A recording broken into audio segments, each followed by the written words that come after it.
UAE Oman train യാഥാർത്ഥ്യമാകുന്നു. Hafeet rail എന്നാണ് പദ്ധതിയുടെ പേര്. Etihad rail, Oman rail, Mubadala investment company എന്നിവ ഒമാനി എമിറാത്തി റെയിൽവേ ശൃംഖല പദ്ധതിയുടെ നിർമ്മാണം ആരംഭിക്കാൻ കരാറിൽ ഒപ്പിട്ടു. ഒമാൻ സുൽത്താൻ ഹൈതം ബിൻ താരിഖിൻ്റെ UAE സന്ദർശനത്തിനിടെയായിരുന്നു കരാറായത്.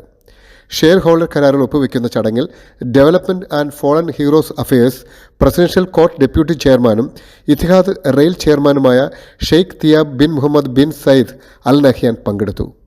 പാസഞ്ചർ റെയിൽ സേവനങ്ങൾ ജനതാമസ കേന്ദ്രങ്ങളെ ബന്ധിപ്പിക്കുകയും സാമൂഹികവും കുടുംബപരവുമായ ഐക്യം വളർത്തുകയും വിനോദസഞ്ചാര മേഖലകളെ പിന്തുണയ്ക്കുകയും ചെയ്യുമെന്ന് അധികൃതർ പറഞ്ഞു.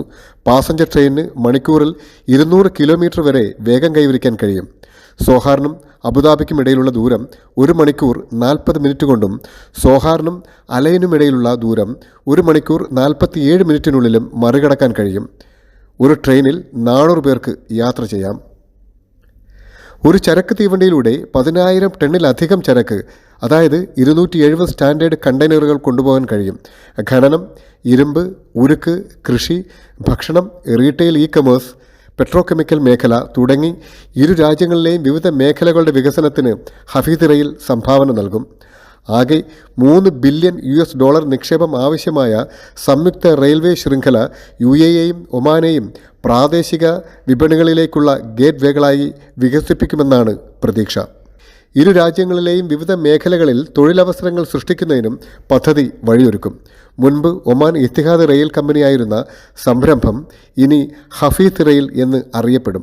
പർവ്വതങ്ങളും മരുഭൂമികളും ചുണ്ണാമ്പുകല്ലുകളും ഉൾപ്പെടുന്ന ദുർഘടമായ ഭൂപ്രകൃതിയിലൂടെ 2 അയൽരാജ്യങ്ങൾ തമ്മിലുള്ള ഒരു കണ്ണിയായി പ്രവർത്തിക്കുന്ന ജബൽ ഹഫീസ് മലനിരകൾ 2 രാജ്യങ്ങൾക്കും ചരിത്രപരമായ പ്രാധാന്യമുള്ള സ്ഥലമാണ്.